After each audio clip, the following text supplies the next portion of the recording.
O come, Emmanuel, and ransom captive Israel. Hello and happy Advent. I pray that you've had a great start to this season already. And I want to share with you today one of my favorite traditions that my family did during Advent, and I hope could be spiritually fruitful for you as well. And this is the tradition of setting up a nativity set, or a Christmas creche as they're called. And this tradition we may think started immediately after Jesus' time on earth, but actually it wasn't until 1223 with St. Francis of Assisi who set up the first nativity set.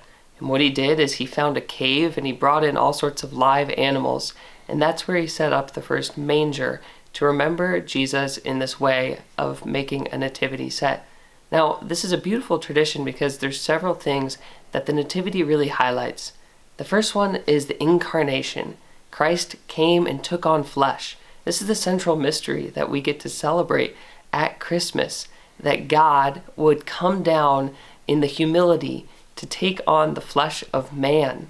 Now, Fulton Sheen, one of my role models, describes how it is difficult for man sometimes to recognize God when he's taken on flesh.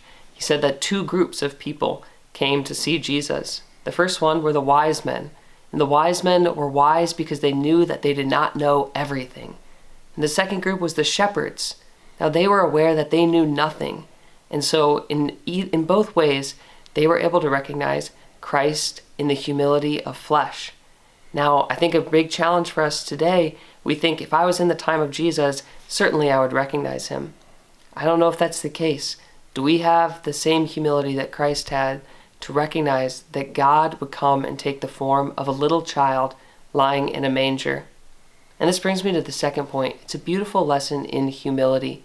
When I think about the manger and I see it in a church, I always think of the little children who would run up and kneel in front of the mangers. They would get close to the animals and draw close to Jesus.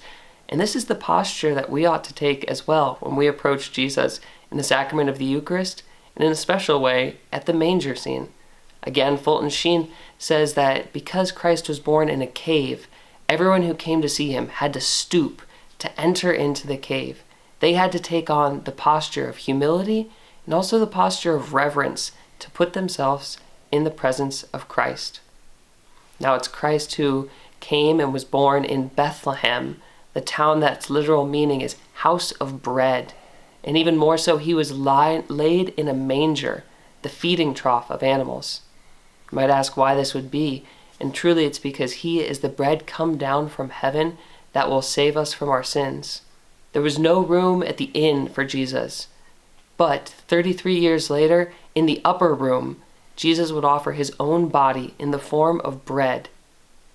So my invitation this Christmas, as we draw close to the nativity scene and as we draw close to the Eucharist, is can we see through what may appear as bread or just a stable scene, and can we see that Christ is truly present there? I hope that we can all approach Christ with a new humility and a new realization of what Christ has done by taking on flesh to come and save us from our sins. May God bless you as you prepare during this Advent season for the coming of Christ.